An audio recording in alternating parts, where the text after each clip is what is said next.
Geoff Shreeves. Hello, Geoff. How are we doing today?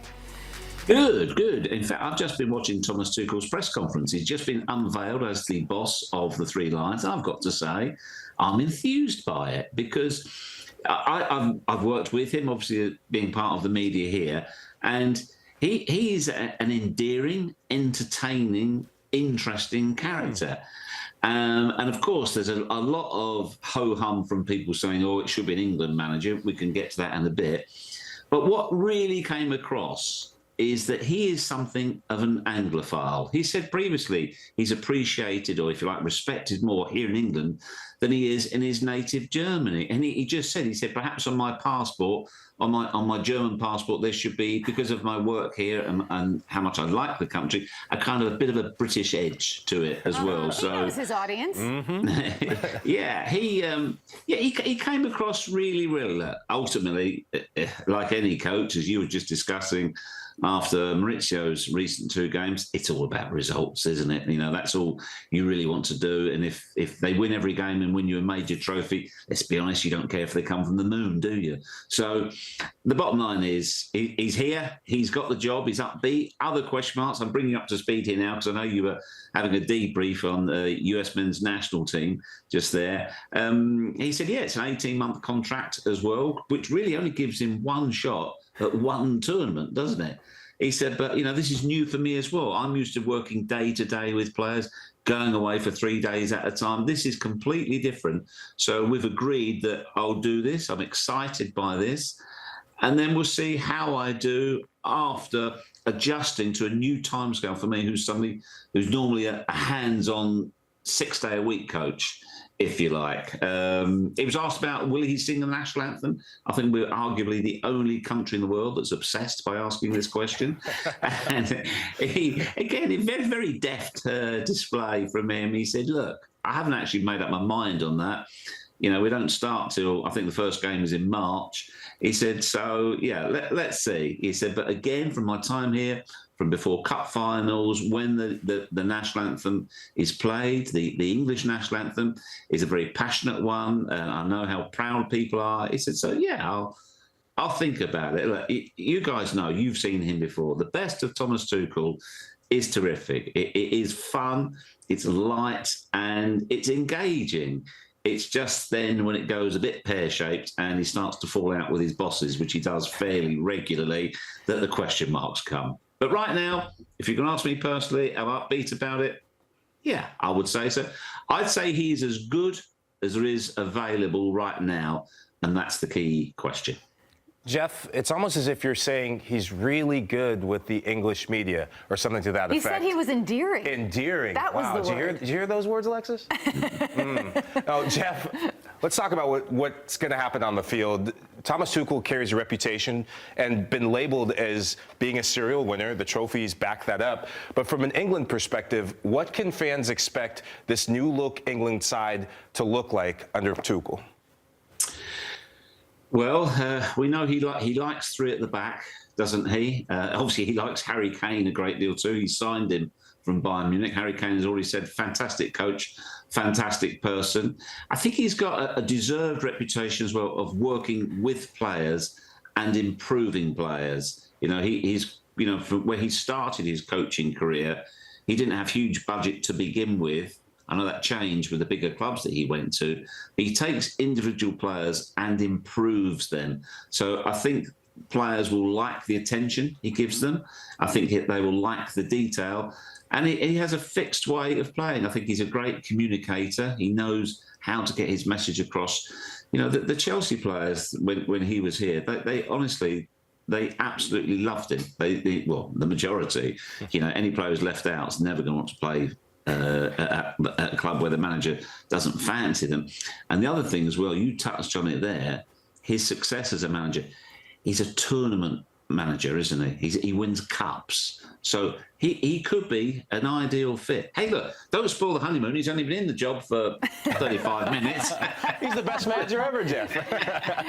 the brickbats and the booze and the catcalls, they'll come at some point, but at least let him enjoy his hour in the spotlight. Yeah, it does feel inevitable that will come at some point. Yeah. But Geoff, I want to ask you a question, and just something that's completely speculative, and just having a little bit of fun right now. But I'm not his assistant. I'm not his assistant. Come on. And no, I didn't turn the job down. Play with me now. If Mauricio Pochettino had been available for the England job, and it was down to Thomas Tuchel and Mauricio Pochettino, who do you think would have been better suited for the job?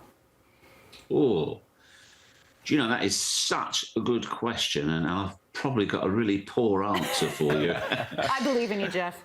I think it's so hypothetical. I'm not sure it's possible to, because I do think they have similar qualities in the way that they are, if like they are people persons, if that is English. They are people persons. They're very hands-on. They're very tactile. They're very demonstrative in their affection for players when things are going well.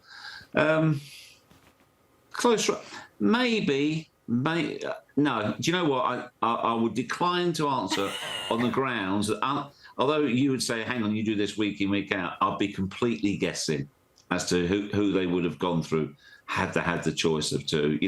But similar qualities in many ways.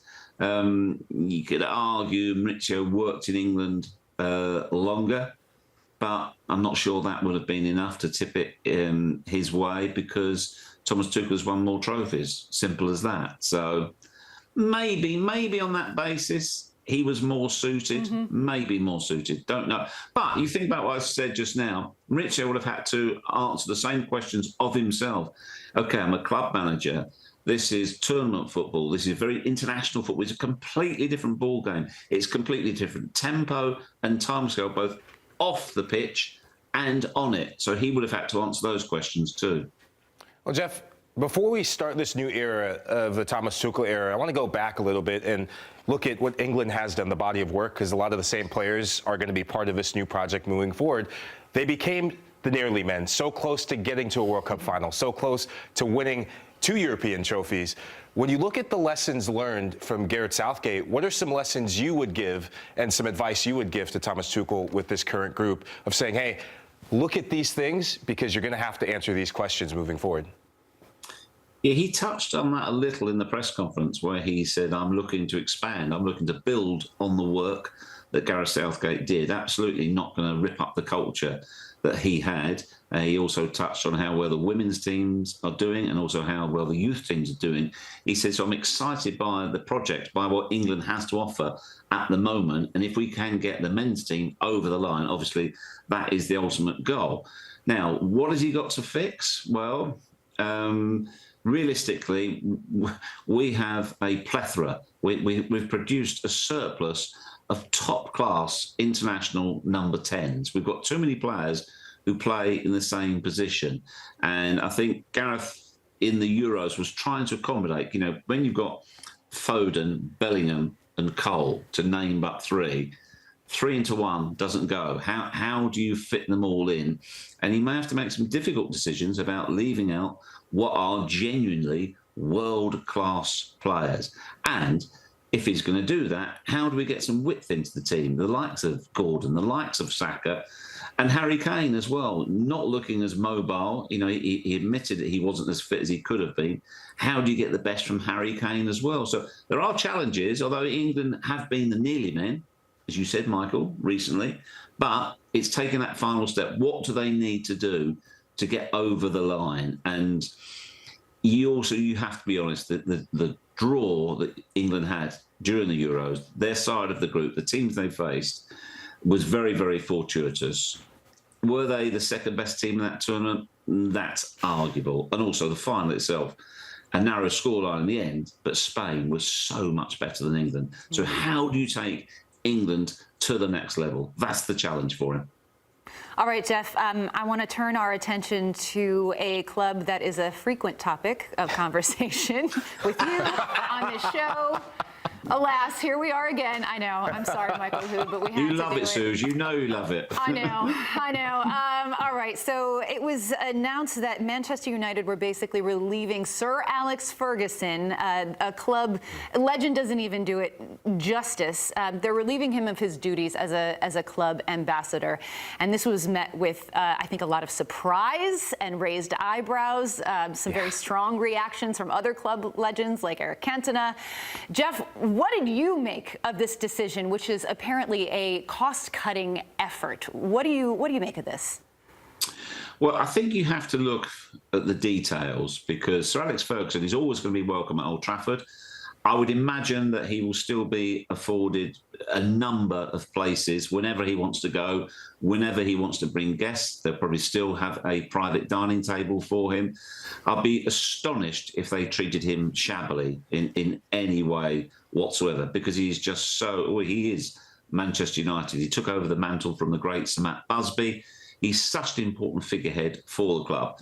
But then if you look at it from, if you like, a commercial point of view, Sir Alex, although he's still fit, fighting fit, thankfully, he's 82 years of age.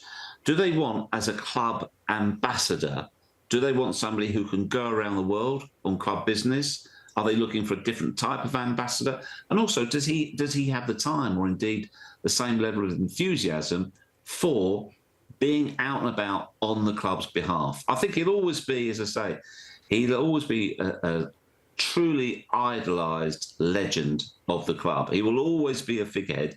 His presence there will always be welcome. It's just not in an official capacity. And also they talked about, it's not just Sir Alex Ferguson that's being barred from the dressing room. He often used to come down to the dressing room afterwards, and that goes all the way back to the 60s. The club's board would come down to the dressing room, and a lot of players used to say, although they couldn't relate to some of these personnel, they thought it was good that the board showed they cared. You know, win, lose or draw, they would show up after the games. Ineos have decided they want to go a different direction, and from now on in future, all members of the board will not be going to the dressing room before or after games. So that's not personal to Sir Alex.